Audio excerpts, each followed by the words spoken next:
CBN e a Tecnologia, com Gilberto Sudré.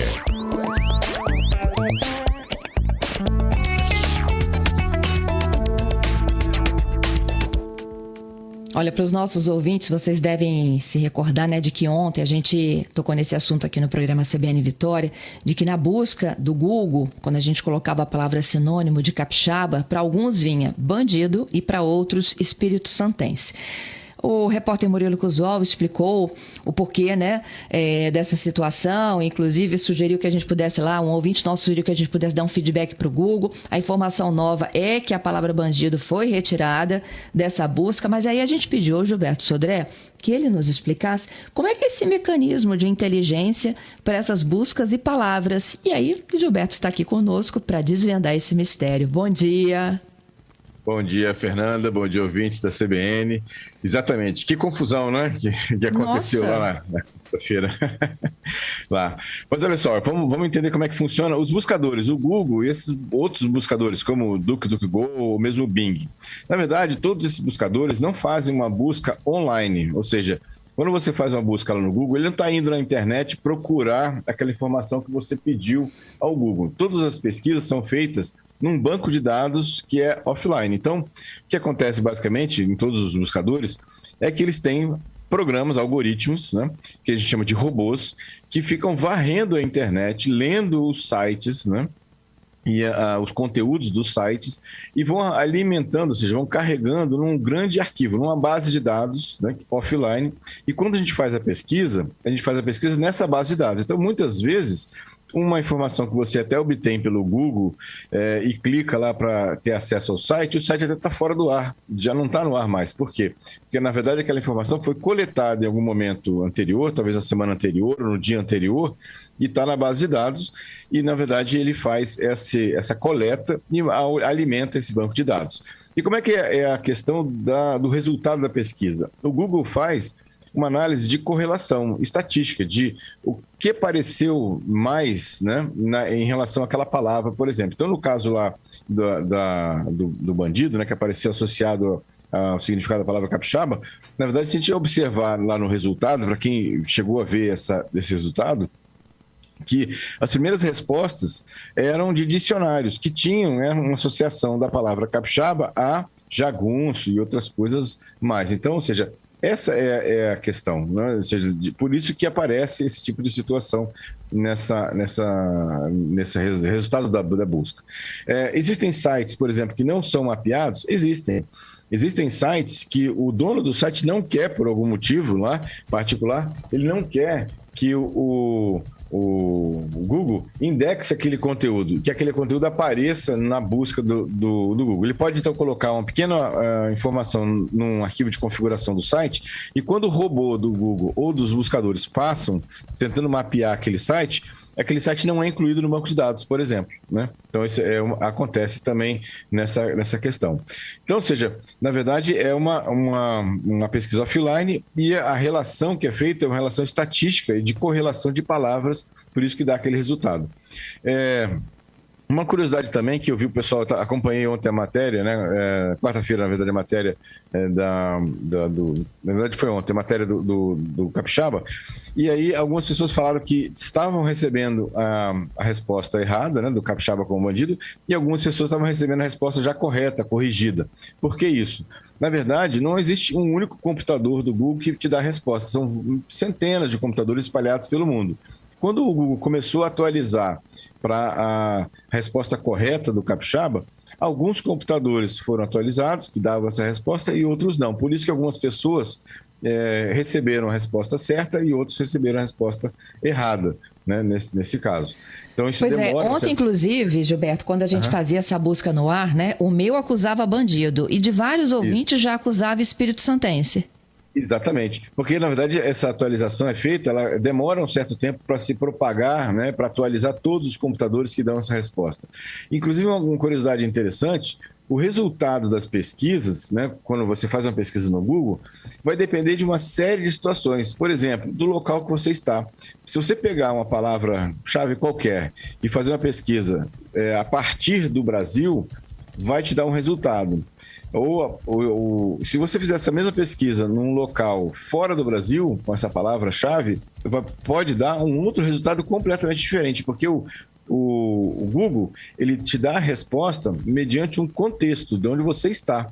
Inclusive, se você fizer a pesquisa em cidades de estados diferentes, pode até dar um resultado diferente daquele que entre duas pessoas. Então, ou seja, ele vai dar a resposta baseado no contexto que você está, que depende do seu navegador, depende do local que você está, depende algumas vezes das pesquisas pregressas que você fez, porque ele guarda isso também. Quando você está logado no Google e abre uma aba naquele mesmo navegador e faz uma pesquisa, ele guarda essa informação de qual foram as pesquisas que você fez mais frequentemente. Ele sempre vai tentar te dar uma resposta dentro de um contexto que mais se aproxime das suas buscas do que você já pesquisou, por exemplo, nesse caso. Então, assim, não é uma resposta direta, do tipo, eu fiz essa pesquisa e deu esse resultado. Uma outra pessoa em outro local pode dar um resultado diferente, inclusive.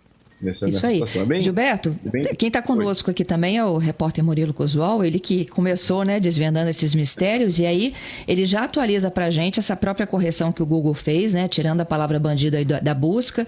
Murilo está conosco e conta detalhes aí dessa estratégia. Ei, Murilo, muita gente deu feedback dizendo que era ofensivo. Fernanda, poucas vezes eu vi a minha caixa de e-mail com tantos questionamentos feitos a uma matéria que eu já tenha publicado ou entrado aqui na CBN, porque não foram poucas as pessoas que de fato me procuraram, e também a gente aqui do site da Gazeta e da CBN, questionando justamente isso. Poxa, o capixaba não é bandido, o Google não conhece a história do capixaba, como é que pode estar acontecendo uma coisa dessa, tudo mais, Então, assim, só para você ter uma ideia, eu normalmente entrei em contato com o Google para perguntar o que a empresa faria para alterar isso daí, porque de fato ser chamado de bandido ou ser caracterizado como bandido, acho que nem o capixaba, o paulista, o carioca, ninguém quer ser. A empresa falou que no primeiro momento eles iriam fazer a comunicação e repassar esse feedback, no caso ao dicionário que havia sido selecionado ou indicado que eles usam aqui para a nossa região, o Espírito Santo, que no caso era o Oxford Language. Essa derivação de sinônimo de capixaba estava sendo puxada por esse dicionário, Só lembrando que o Google não escreve nada em relação a isso. Ele faz buscas, como o Gilberto explicou bem, e apresenta resultados mais otimizados, digamos assim. Então a empresa falou assim, ela tomou conhecimento da situação, era uma coisa que provavelmente nem sabiam disso, e fez esse encaminhamento. Se de fato já a empresa consertou ou não, o Google não nos respondeu até o presente momento. Mas se você agora pesquisar, abrir aí o seu navegador, ou até mesmo o próprio navegador pelo celular, e colocar sinônimo de capixaba, você e nosso ouvinte vão ver que já não vai mais aparecer o termo bandido, e sim espírito santense. Eu até aproveito para perguntar ao Gilberto, porque mudou.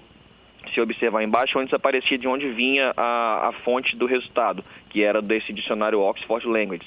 Agora aparece um outro site sinônimo de capixaba aparece no site de sinônimos.com.br. Então, assim, acho que talvez tenha feito alguma mudança em algum algoritmo de busca, o Gilberto talvez possa nos explicar isso melhor, mas para o alívio dos capixabas, meu, seu, de todos, não somos mais sinônimos, entre aspas, de bandidos, somos de fato espírito santense, que significa capixaba, pessoa nascida no Espírito Santo. Uma das pessoas que também identificou isso, Fernanda, ontem conversando com ele, foi o Bruno Esperandio, é um produtor de conteúdo de 30 anos aqui de Vitória. Ele também fez essa identificação, inclusive havia relatado isso a reportagem nossa também, que, poxa, eu fiz um vídeo bacana no meu canal explicando sobre isso, porque ele estava fazendo um trabalho sobre sinônimo de capixaba, inclusive, e foi pesquisar no Google sobre isso daí também. Aí ele se deparou com, bandido? Por que bandido? Aí ele achou que era um erro, um bug do sistema, da pesquisa que ele havia feito, testou por outros métodos, pelo computador, pelo celular, pediu a alguns amigos e todos perceberam essa situação. Então, para você ver que não foi um caso isolado no caso que identificou pela reportagem, ele também fez essa identificação, fez até um vídeo brincando, bem-humorado no canal dele, pela rede social própria, relatando essa situação. Então a gente vê que era uma coisa que estava acontecendo, mas ninguém estava aparentemente sabendo. Felizmente, pela reportagem, pelos relatos deles, a nossa conversa aqui, a explicação do Gilberto, esse bololô todo aí foi resolvido, e o capixaba agora no Google, se você buscar pelo sinônimo, está lá Espírito Santense. Menos mal. Eu fiz a busca. Deu certo? Espírito Santense. Ufa, aliviado aqui então. Obrigada, viu, Murilo? Ok, Fernanda. Gilberto, volto contigo. Então, obrigado, Murilo. Aí, exatamente, o que o Google deve ter feito nesse cálculo do algoritmo de relevância, ele deve ter excluído esse dicionário que tinha essa relação, né, de sinônimo de capixaba bandido. Ele excluiu desse cálculo do algoritmo e aí, na verdade, aí o resultado deu outro em relação a isso. Inclusive, foi até interessante o Murilo ter comentado isso, que eu falei que o resultado é diferente, né, dependendo de onde você pesquisa. Inclusive, pode dar um resultado diferente se você pesquisar no navegador no computador e no navegador no celular. Porque ele sabe que você está no celular, então ele vai tentar adequar as respostas a coisas que sejam mais relevantes a quem está usando o celular, por exemplo, e não quem está usando, por exemplo, um computador. Então é bem interessante. Uma outra curiosidade, só, Fernando, para a gente aqui completar, é que pouca gente sabe, mas o Google, além de fazer essa busca de relação, né, de palavras e conteúdos dos sites, ele guarda, em grande parte dos sites, uma cópia da página que ele indexou. Então, se você fizer uma pesquisa lá no Google e vier os resultados, quando você tem o nome do site, do lado tem uma setinha para baixo, logo do lado direito do site. E ali tem uma opção em alguns sites, chama de cache. E ali você pode ter a consulta de um site que até já saiu do ar, mas o Google, quando ele foi lá e fez, o robô passou para fazer a indexação daquele site, ele fez uma cópia e guardou no banco de dados uma cópia daquele site. E aí você pode, inclusive, ter acesso a sites que nem estão mais no ar disponíveis e está lá a cópia da imagem do site, a tela principal do site dá para isso. Seguindo essa sua lógica aí de que eu posso acessar em plataformas diferentes e ter resultados diferentes, a gente já até tratou disso, por exemplo, na busca de preços por algum tipo de produto, lembra, Gilberto? Exatamente. Ele inclusive, o Google, ele tem a relevância para ele te mostrar a resposta, inclusive sites que são adaptados para funcionar em celular e computador, eles têm uma prioridade em aparecer na lista de resultados do que sites que só funcionam em computador, por exemplo. Então, ele tem todo esse ajuste, né? É um algoritmo super complicado, bem complexo, de saber exatamente qual é esse ranking da página para aparecer como resultado da busca. É isso aí.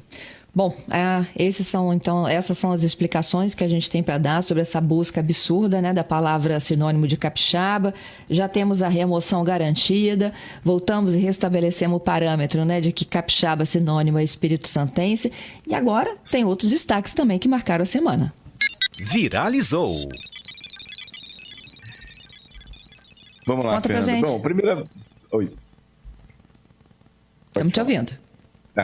Primeira notícia que me chamou a atenção foi que o armazenamento ilimitado e gratuito do Google Fotos vai terminar agora em junho. Então, quem utiliza, né, o Google Fotos, que até agora ele tem um armazenamento ilimitado, né, a partir de junho não vai mais ter. Ele vai respeitar o espaço que tem, por exemplo, o Gmail gratuito também, que são 15 GB. Então, agora o Google Fotos ele vai compartilhar esse espaço de armazenamento de 15 GB com o seu e-mail e mais as fotos e mais o Google Drive. Então, quem usa muito e salvou muitas fotos no Google Fotos, é bom ficar esperto, porque a partir de junho não vai mais ter a partir de 1º de junho não vai mais ter esse espaço todo de armazenamento de fotos para isso, né? Nessa situação, né? Uma outra notícia que me chamou a atenção, na verdade, mostra um pouco do impacto, são duas notícias que mostram bastante sobre o impacto da pandemia sobre a parte de tecnologia. Então, ou seja, uma notícia que eu li essa semana é que os pagamentos por aproximação, aquele que o cartão, né, você não precisa inserir o cartão na maquininha, só aproximar o cartão na maquininha, cresceram praticamente 330% no Brasil, né? Então, assim, é bastante coisa, né? Esse crescimento, né, nessa questão. E, por causa da pandemia também, a quantidade de horas que os brasileiros passam na internet dobrou, né? Basicamente nesse ano que a gente passou aí da pandemia. Então veja como é que a pandemia mudou um pouco do hábito também, né? Tanto no caso de internet, que dobrou o uso, como também na questão do uso do pagamento por aproximação nessa situação, né? E uma última notícia que me chamou a atenção também é que, ainda relativo àqueles mudança do termo de uso do WhatsApp, a Alemanha, né, decidiu, né, que o Facebook deixe de recolher os dados do WhatsApp. Ou seja, essa ligação, que é a principal mudança do WhatsApp, nesse termo de uso do WhatsApp, é que agora iria compartilhar os dados do WhatsApp com o Facebook. a Alemanha decidiu que o Facebook não pode fazer isso, pelo menos lá na Alemanha, né? Vamos ver como é que isso vai ser tratado aqui no Brasil. É isso, gente. Temos aqui algumas dúvidas pendentes também dos ouvintes que nos perguntaram sobre alguns modelos de aparelho de smartphone, não é isso, Gilberto? Tem o Marinho, ele queria saber a opinião do Gilberto sobre o S20 FE, se é bom ou não. É o Samsung esse aí? Isso, é o Samsung S20 FE, né? Olha só, Marinho, é um aparelho que tem um bom desempenho, né? E uma câmera razoável, mas tem uma tela muito boa também. Então, é um aparelho que provavelmente pode te atender bem, né? Se você, em relação ao desempenho, em relação à tela. A câmera já não é tão boa assim, mas aí depende do uso que você vai fazer para o seu celular. O Luiz pergunta sobre o Moto G10 ou o Moto G30, qual que vale mais a pena? Bom, o Moto G30 é o mais caro dos dois. Pouca coisa de diferença. Pelo menos a tabela que eu fiz as consultas aqui, uma diferença bem pequena, em torno de 100 a 150 reais de um para o outro. São aparelhos muito similares, né? Ou seja, tanto no tamanho da tela, qualidade da tela, né? A grande diferença entre o Moto G10 e o Moto G30 é a câmera. A câmera do Moto G30 é realmente bem superior à do Moto G10. Então, se você privilegia a parte de fotos, que usa muitas fotos no seu celular, Luiz, acho que compensa você pagar um pouquinho mais pelo Moto G30, que ele vai te atender melhor nesse caso. Ok. O Gilmar, ele pergunta do Samsung J5 Pro, se é um modelo seguro. Então, Gilmar, o J5 Pro é um aparelho de 2015, né? Foi lançado em 2015. Ele já não tem mais atualização, né, do sistema operacional do Android para ele. Então, assim, eu não consideraria um aparelho seguro, né? Porque como ele não tem atualização, muitas das falhas de segurança de um Android mais antigo já foram corrigidas, mas não podem ser instaladas nesse celular. Então, sim, tem esse senão, né, em relação a esse Samsung J5. Uhum. A Rosilda, ela tem um celular da LG e de vez em quando aparece o carregando. Outras vezes é o carregando rapidamente. Ele carrega rapidamente. A pergunta é a diferença. Então, normalmente isso acontece quando você usa carregadores diferentes. Tem carregadores que são chamados carregadores turbo, que eles conseguem fornecer mais energia para o celular e aí ele mostra lá que está carregando rapidamente. E carregadores mais antigos ou aqueles convencionais vai carregar num tempo normal, né, nessa situação. Então, se você mudou de carregador, está explicado por que muda a mensagem também. Se é o mesmo carregador que você está utilizando, e aí pode ser um mau contato do cabo, né, ou do cabo ou do carregador em relação ao smartphone. Então, tem que dar uma olhada, né, nessa situação. Isso. Tinha um ouvinte também, lembra que a esposa é confeiteira? E ele queria uma dica de um aparelho bom, barato e que pudesse atender essa demanda dela de expor e vender os produtos. Isso, lembra? Eu expliquei lá sobre a questão principalmente da iluminação. Lembra que as câmeras são relativamente boas. Hoje tem câmeras... A linha Moto são câmeras bem legais e com qualidade bastante razoável, bom custo-benefício. Mas eu falei que o grande diferencial para ter uma boa foto com câmera de celular é a iluminação. Então, se ele tem um local, e aí ele pode usar, por exemplo, eu gosto bastante de chamar de luz de janela. É uma luz suave, que consegue fazer uma iluminação sem muitas sombras muito duras. Como é confeitaria, né? Ou seja, ele quer mostrar um bolo, uma decoração de um bolo, é interessante que seja uma luz mais suave, uma luz talvez não muito dura. Então, a luz de janela, né? Uma luz da tarde, por exemplo, ou pela manhã, é uma luz interessante de usar para iluminar a confeitaria, né? Que ele vai registrar para fazer a propaganda dela. Uhum. Por fim, o Eduardo está me perguntando aí se você tem informações de que o PicPay está sendo clonado. Se procede. Não tenho informações, assim, pelo menos não tenho informações que ele está sendo clonado, né, nesse caso. Pode ser um caso ou outro, mas aí um caso específico teria que analisar, mas nada generalizado, como por exemplo acontece com o WhatsApp, né, para isso, né, nesse caso. Até porque o PicPay tem uma série de seguranças que devem ser feitas para você instalar, né, o PicPay no aplicativo, no aparelho, não é para isso. Uhum. Olha, tem um minutinho aqui, dá o tempo do Diego. O Diego quer um celular que seja bom para jogos até R$ 1.200. Até R$1.200 é difícil, porque normalmente os aplicativos, os celulares de jogos são bem parrudos, né? Ou seja, os Motorola, topo de linha, tem até uma linha de Motorola Moto G Power, que tem um processador bastante razoável, com uma bateria bem potente também. Então pode ser que você olhe aí, mas acho que a R$1.200 acho que vai ser difícil encontrar um aparelho para game, para isso. Qual você indicaria? Não, o Moto G, tem o Moto G9 Power, o Moto G10 Power, que talvez atenda ele, mas acho que não ficam na faixa de R$1.200. Tá certo. Gilberto, muito obrigada pela sua participação. Até quarta que vem. Obrigado, Fernando. Obrigado aos ouvintes pelas participações. Um excelente final de semana para todos e até quarta-feira com mais tecnologia.